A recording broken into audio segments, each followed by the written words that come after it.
Okay. So firstly, Shahana, thank you so much for being my first guest. And Oh, am I your first? I didn't know that. I haven't hosted anyone yet, so thank you for that. I had been Uh, just talking about certain things that people were interested to know in terms of spirituality and philosophy. Right. But I wanted to like talk to people like you who are interested in higher consciousness, thinking, motivation, and actually doing a lot in life uh, Hmm. through this power of inner consciousness. So like our topic also today that I wanted to talk to you about was I personally, when I talk to you or whenever I have seen you on screen, also, I admire your choices. And I mean, everything said and done, like whenever it is about making those bold choices and those uh, offbeat things, like I know that even I'm doing like tarot, which is a little offbeat, but when I look at you, you're like like sort of an inspiration for me sometimes when when I see you doing those movies with so much of like newness and every character is different from one another. I Hmm. really I'm like, how do you do it? But yeah. So how do you land up like feeling so confident about those choices and like choosing it? That's the first thing that I want to ask you. It's a great thing that we start with the subject like confidence, which, like you said, you seeing me and interacting with me feel a certain way. Hmm. And maybe today I feel it a lot more, but my whole life I've been told and been perceived as a confident person. Yeah. And it's not that I have not been. There is a side of me that is confident, Hmm. but internally I have been really lacking in self-worth and self-love and confidence in for the majority of my life, I would say. So only in the last maybe 6 7 years that it shifted. Hmm. But so I think, but the one space in my life that I always had a kind of um, innate sense of confidence was my work. And I just realized while in this conversation, I realized why. It's because it's your gut. It's the Yeah. only place where I make all decisions from my gut. And my gut is so loud and clear to me that it's almost like I am just serving whatever I'm meant to do. The seed is the same way that when you're reading tarot, you are being guided to say the message. Yes. You don't have some egoic attachment to the choices you're making in terms of the words coming out, but you know that they are impactful. You know that it has a larger effect. I Yes. am beginning to realize that my journey as an actor, I'm playing a part. Me as Shahana, I'm playing a part of connecting to people through that medium. So the choices that I end up making in terms of the characters that I end up choosing is also something that comes from my gut. I think maybe for a few, one or two films in my life, I had, made a kind of career oriented strategic choice, and I didn't feel as good in the creative part of it. I still gained other things from those projects and they were still part of my path. So I think that that sense of confidence, which we see, and which, if I think about in other experiences of life also, comes from an innate sense of knowing that you have inside in your belly. Hmm. And then it's just about following it. On the outside, when you're watching someone make those choices, you might think that, it requires a lot of overcoming of fear, which in some cases I'm sure it does for people. Yeah, it does. But It does. or it's a process, it's Hmm. a process where you start with realizing you need to do something, then realizing that there's a fear around it, then going through that fear, and then you arrive at a point perhaps when you make take that step where you become fearless. Like one of my friends, Sahil, he keeps saying that it's not about being without fear, it's fearless. Your fear just becomes less, you learn Yes. how to accommodate, Yeah, that's you such know a nice thing that you're saying. It's not about Yeah. being fearless, but it's less fear. And I Less fear. totally agree with that because I'm glad that you spoke about intuition because I have seen it like it's like the way it is perceived that there is a voice of your intuition and then there's a voice of your fear. And Yeah. most of the time, we think we misunderstand our fear to be our intuition and our intuition to be our fear. And Correct. it's like those n number of mistakes that you make by listening to your fear, and then finally getting to the point of understanding that, oh, that was the voice of my fear and not my intuition, which kept telling me that do that. But that Right. fear was like, no, don't do that. It takes that. So I also wanted to ask you about this, that has it been that your journey as an actor and your own spiritual self, because I know that you are quite spiritual when it comes to following your intuition and like it's just very eminent because of I've been talking to you for a while, so I know that your aura is also very strong when it comes to being spiritually awakened. So, um, and I also have noticed one more thing, that when you talk, like in general, and this is an observation that I've not done only about you, but I see that people who become wiser with time, there's a certain change in their voice. Like even when you talk, it's a very strong presence of a woman, like that. I mean, sort of an energy which is, I feel, makes an impact. So Right.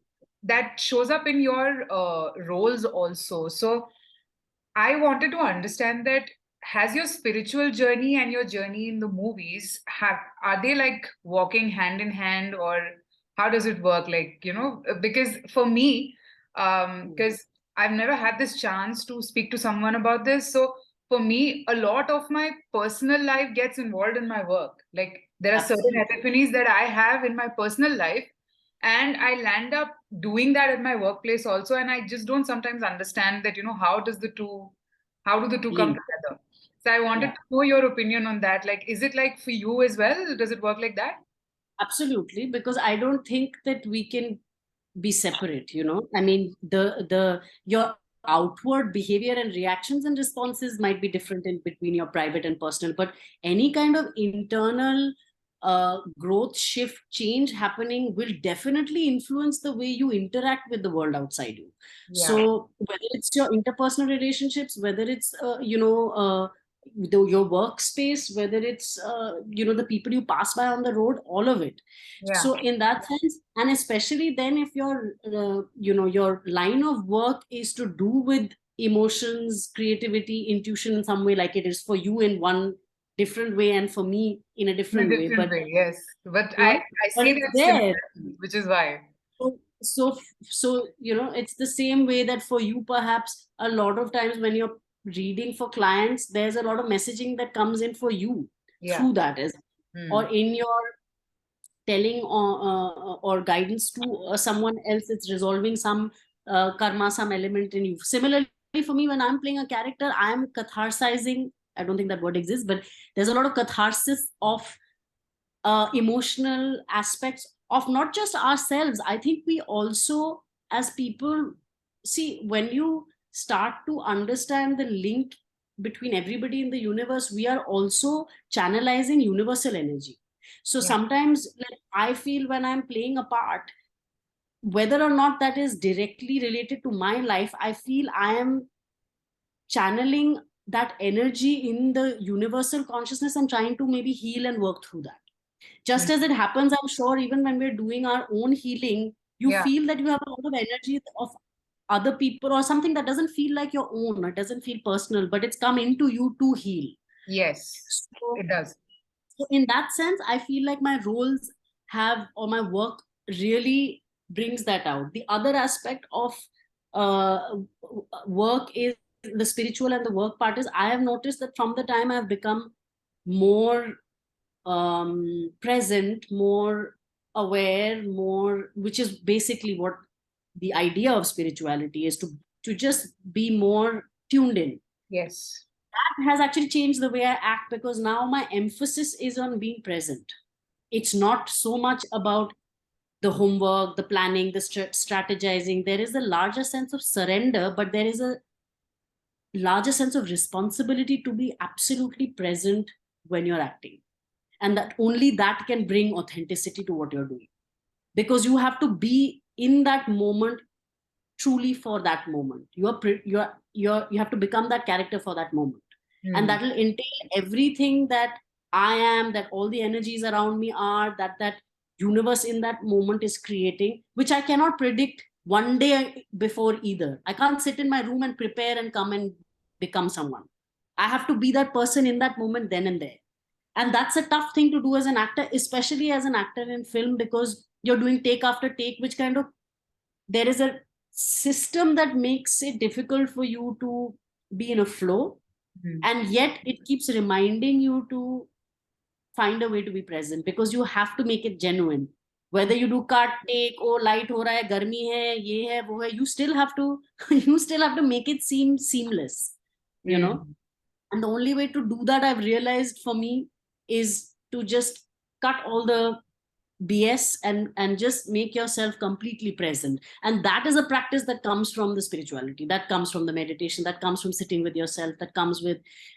And the other thing is, because we're dealing with emotions as an actor, I have understood every possible aspect of me inside me, you know, the range of emotions, the range of complex intersecting feelings, thoughts, Yes. what is like we were talking about, impulse versus instinct versus, you know, human nature.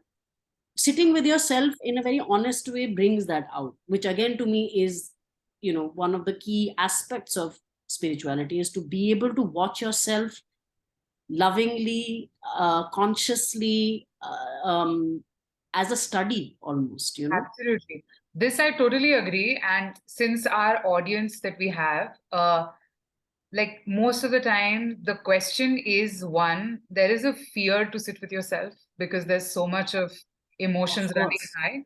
And the second thing that I often get asked is the factor that keeps you motivated to stick to what you're doing. Like Hmm. obviously it comes with confidence, but also like there are moments of failure. There are moments when you feel that okay, things are not working out. But I want to understand this from you also, because I also have those moments. I feel extremely frustrated when I'm not able to deliver the way I Right. probably like I have. I mean, I'm very attached to my work. So when I am not able to say do a reading or maybe feel intuitively connected in a certain way, I choose not to post at that time or I choose not to do YouTube readings. But there is a certain element of frustration that comes that okay, why am I not in tune? Like why Right. are things not working out? So that I want to ask you also, that because it's a struggle with majority of people to keep themselves motivated despite whatever happens. So Absolutely. what has been your motivation all throughout that kept you like stick to your authentic self, that yes, I am an actor and I'm always going to be an actor? I think, you know, that this is what I mean. I think there's so much of design in this, and now that I have explored and gone delved into the esoteric world more, you know, I'm also, like, you know, I'm interested in astrology, and I've done you know, an astrological reading with you know, a friend and a very good astrologer, Medha. Hmm. And even she said that it's in my chart that I was meant to be an actor. And the way my life played out, it was so, it happened so quickly and so effortlessly that in fact I always had a doubt in my mind that how has it come so easy. Now I realize that it has a larger purpose, like I said. So in my case, the struggle was not so much about the motivation, because that's the one place where, that is the one and only place where I've always had that sense of grounding and knowing. But the thing that you were talking about, the fact that there are frustrations that happen, I have had a period of struggle when wasn't getting the kind of work I wanted to do. Yeah. And uh, and I felt like, oh, maybe I need to stop now, because I don't want to do work that doesn't feel, that I'm not passionate about, and I Right. can do something else, you know, to make a living, but I don't wish to do bad work or things that don't resonate with me in order to do this. So in that phase, I think, and as it would happen, these things happen for a reason as well. It's like the universe gave me a pause, because that was when I had to go through a lot of internal work. And that internal work was going to in turn help me with coming back into my power, not from a space of insecurity, but from a space uh, of a solid understanding. So the start of that happened in that phase when I got time off.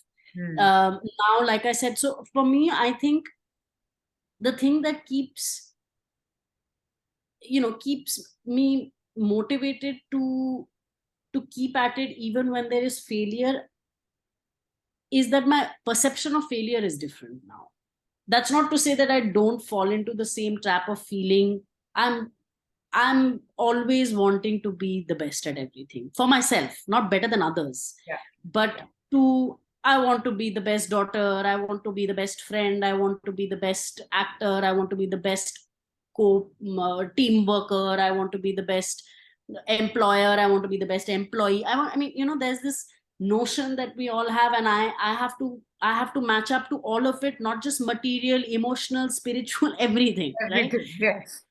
So that is a struggle, and I feel like I've learned now to allow myself to enjoy the feeling of failure, because the feeling of failure is a human experience, and it's part of, especially the millennia that we live in, right? Absolutely. And I'm so glad that you picked up this topic. So, I mean, it's so beautiful that we have the capacity to define certain feelings for ourselves. So, like the way we define love, we can also define failure. And this is, I mean, if you wouldn't mind sharing your opinion, that how do you think you define failure? And like you said, that you changed the definition of failure for yourself.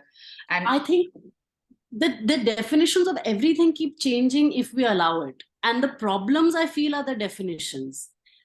The thing is that absolutely, this I totally agree with you. definitions are only, let's say, I would change the word definition to Probably verbal perception. explanation, right? Yeah. And the verbal explanation is only for this moment.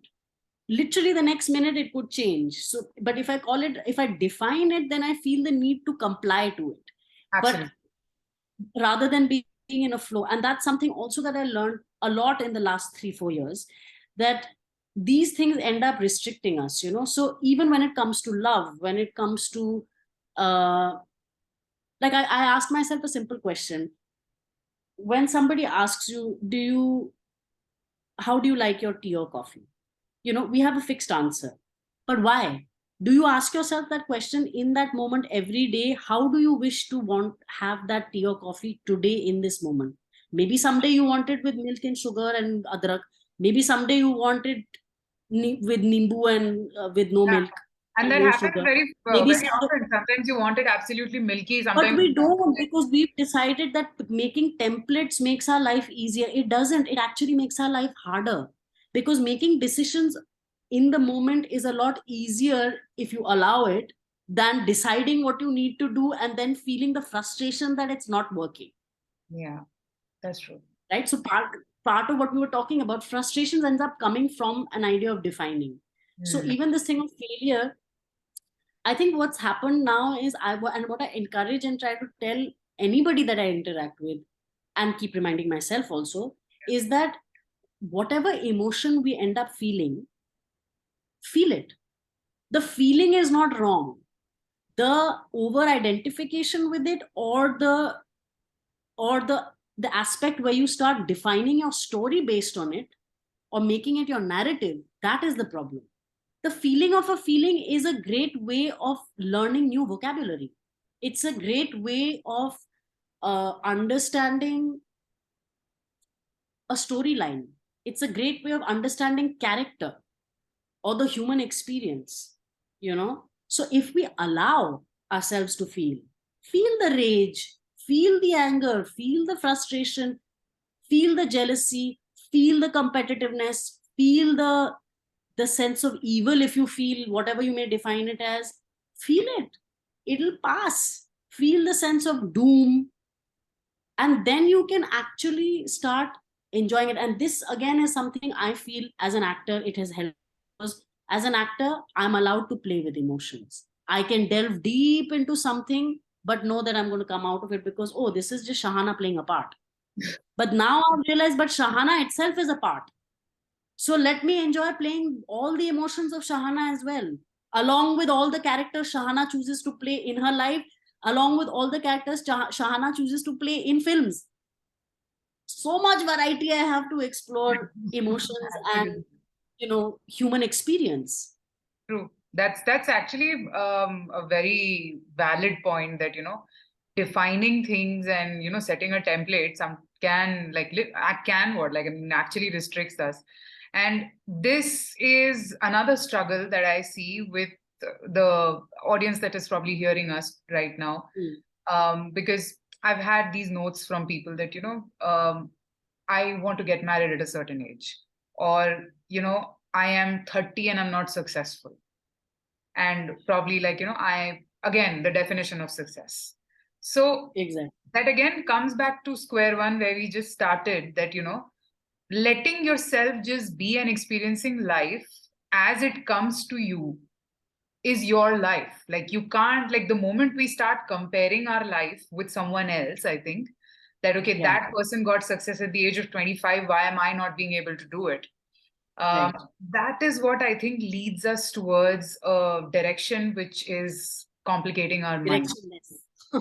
Yeah, and it just puts you in a place that, okay, it's like set that, okay, 25 get married, 30 have kids, blah blah blah, and then the chain is defined that way.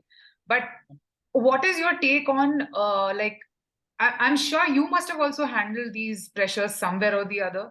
So how did you, like, probably handle that part of it? Because this is something that people would want to know, because that is something that everyone is seeking answers to, that we all want to do it somewhere, but there is this push that we need, or maybe just become extremely indifferent. Because I see this very often, that you can, I mean, some people are not able to be indifferent. At some Right. point, it just becomes something that starts to bother you. So how did you deal with it if something like this happened, probably? Or if it happens, how do you think you can Oh, actually? of course it's happened. Other people's opinions, whether it's your family, whether it's close people, your lovers, your close friends, uh, it does affect you in a certain way. And having said that, yes, I have had a lot of support and constant communication when it came to my base level, like with my family and everything. So there was a kind of, I have to say, if I think back to my childhood, I feel like I have always had a sense of freedom inside me innately. Hmm. Again, that's something that I feel is part of this soul's journey. I have come with that journey. But I, that's not to say, like I said, that I haven't experienced the struggle or the need to please, or to be able to or falling short in that aspect of pleasing everyone, and wanting to please everyone. So in that sense, I think there are times that we falter. Like, I remember in small things, like just being able to spend time with people. You only have that much time, and time is not just uh, it's not just about the physical time you have, that, oh, right now I have this podcast and chat with Neelam, and then I have to meet it's not that. It's also mental time, it's also emotional time. It's how much energy you have. Time is energy, Yes, yes, right? absolutely. So, and we forget that sometimes we put extra pressure. Like, I may put pressure on myself, thinking I need to be able to make time for everybody. But I have to trust that if I am in tune with what I need to do in that moment, rather than having a list and an agenda, because the list and agenda is coming from the egoic aspect of the mind, which is trying Absolutely. to control. Hmm. But if I trust that I will be led to doing everything that I need to do Hmm. as a soul, as a human being, then I will trust that inner calling. And it's not always easy. But again, it's like the thing that we were saying, trying to understand the difference between your intuition and And an impulse. yeah, Because they feel very similar. very similar. But when you really sit with it, you know the difference. Yeah, and that happens actually. I mean, sitting with yourself is one, I think, one way of doing it. One way that I figured was I cross question myself a little bit. Like, if Yeah, so but that is part of sitting with yourself. so, it's like, basically, if I want to achieve something, or if I want to do something, is it coming from a place of a trauma that, okay, because Right. this happened to me, so now I want to prove this point? If it's coming from there, then it's not something that I really want to achieve. It's just probably something that I want to prove a point, or maybe I'm trying to seek revenge. So cross questioning is one thing that I've started to do, and I've encouraged a lot of my clients also to do the same thing. Yeah. But which I feel That, is, yeah. yeah, and similar thing that I do is ask myself that thing that you were saying. Is this decision coming from fear, or is it coming from love? Yeah. Sometimes it's hard to tell. Then what do I use to decide? Let's say it's a choice between two things.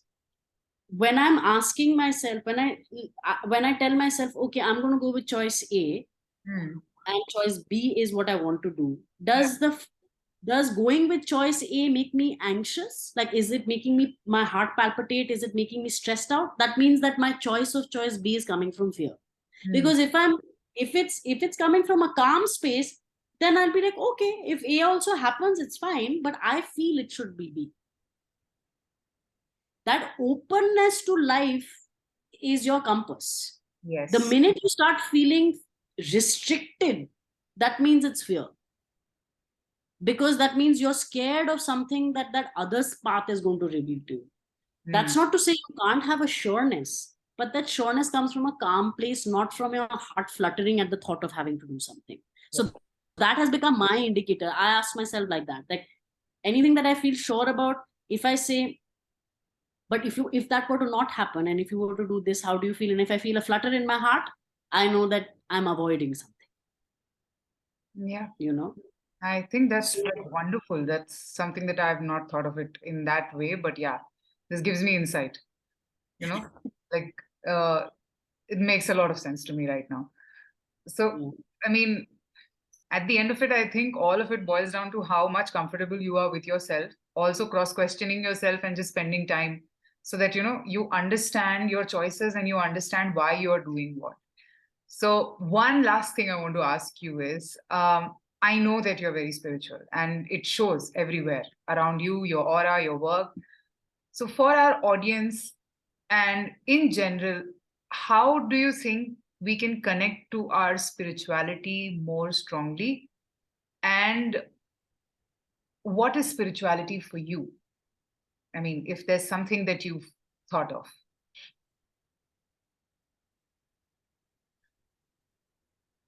I think for me, spirituality has really been about, it's come in through different things, but it's that feeling of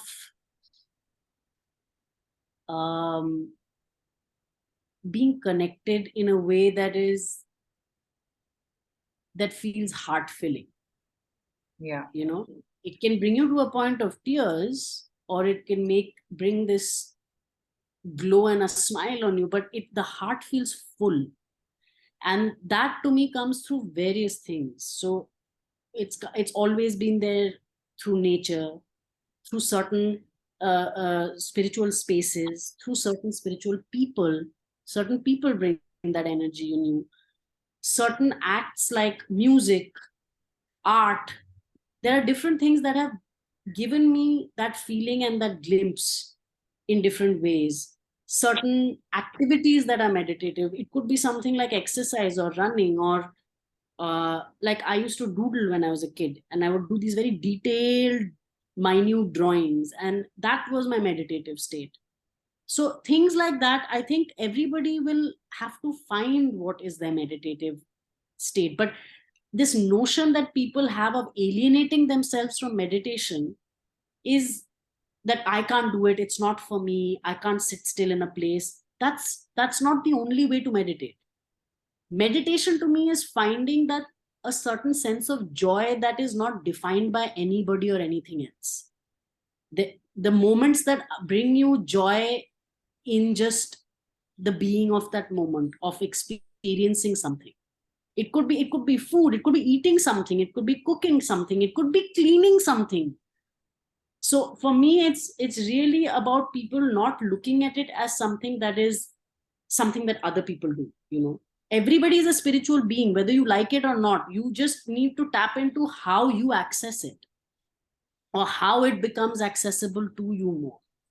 Yeah. And the more you're able to see it as an act that kind of pervades everything, including sex, including intimacy, including smelling a flower, to packing your luggage for a trip, to opening a laptop, everything is a kind of, there's a beauty in all of it. So you just have to find it for yourself. And I think That's pretty much the point I was trying to emphasize on, that, it comes with finding yourself. So that fear of not wanting to face yourself by being alone and being understanding yourself, it prevents us from becoming spiritual.